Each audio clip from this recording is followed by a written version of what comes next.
5 seconds to go.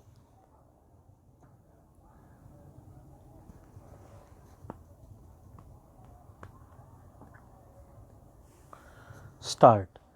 If we travel all over India, we see an enormous variety of population in various degrees of development. We see many cultural, political, social, and economic disparities. We want to put an end to these disparities and inequalities. But remember, there is a limit to the amount of compulsion that we can exercise apart from the desirability of compulsion. We have to go by consent, not everybody's consent, but the consent of the community as a whole. Apart from this factor, so far as our country is concerned, we have followed a policy in our political field which is somewhat unique in our political struggle. By and large, we have adopted peaceful methods. An example is the way we put an end to the princely order in this country. We paid for it, but remember this, what we paid for it, however heavy, was very little compared with the cost of a conflict in economic field. Similarly, we want to do away with classes, but by the method of winning over people. I admit class struggle, but I do not want to aggravate it. I do not want to be obsessed with it.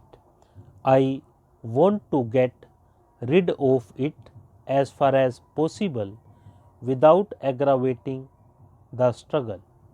I dislike comparing my country with others to our advantage or disadvantage because I do not want to criticize other countries, but I venture to point out that where upheavals occur, they are products of history, and the violence, defeat, and civil war govern the subsequent events.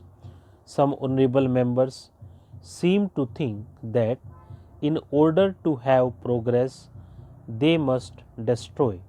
They think that by increasing the conflict and bitterness, they can have a clean slate to write upon. No country has ever had a clean slate to write upon, not even after the biggest of revolutions. No one should deliberately destroy something which is worthwhile in order to build something which may be good in certain circumstances. I am prepared to compare what has been done in India in the last few years with what has been achieved in any other country. We may have achieved less, I am prepared to admit that, but we must take into account the peaceful and cooperative methods of our approach.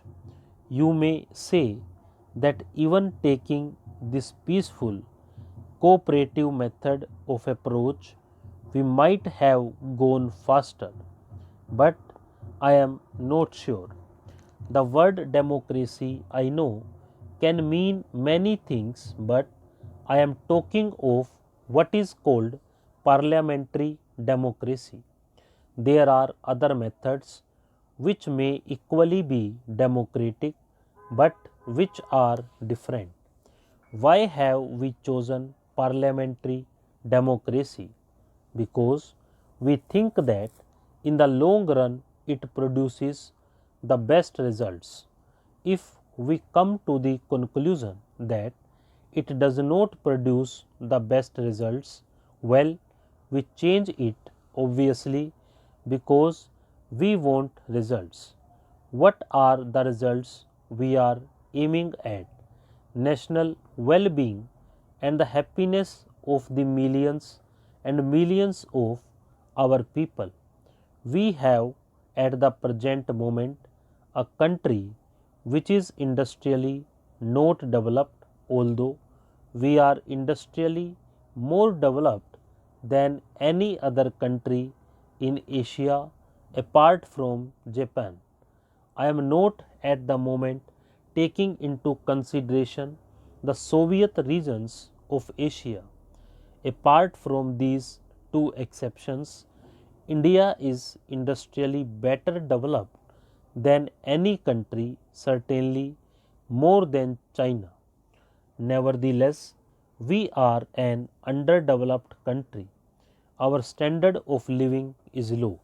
We have got to raise that, and in raising that, we have got to find employment for all our people.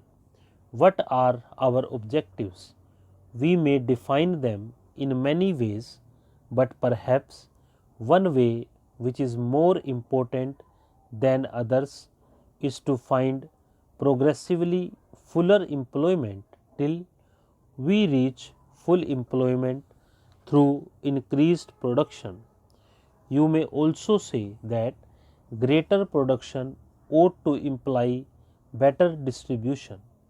If that is our approach, how are we to do it in this very complicated situation that we are in, with an underdeveloped economy and with very little surplus to invest?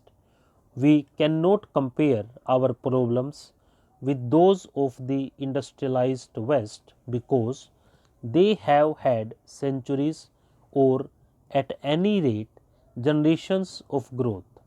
We cannot compare ourselves with Soviet Russia. The only country which in a sense is comparable is China, which also has a vast population, unemployment, very low standards and underdevelopment of industries. Therefore, it is conceivable that as they achieve progress according to their ways, we may be able to learn something from them. But China has passed through 40 years of civil war and international war. We had fortunately a peaceful transfer of power in this country with a running machine. A running machine has its advantages and disadvantages. I prefer the advantages. The disadvantage may be that you are tied up with certain processes which take time to change. Advantages are obvious, that you do not destroy and start from scratch. We started at a higher level, as I said, compared to most countries in Asia.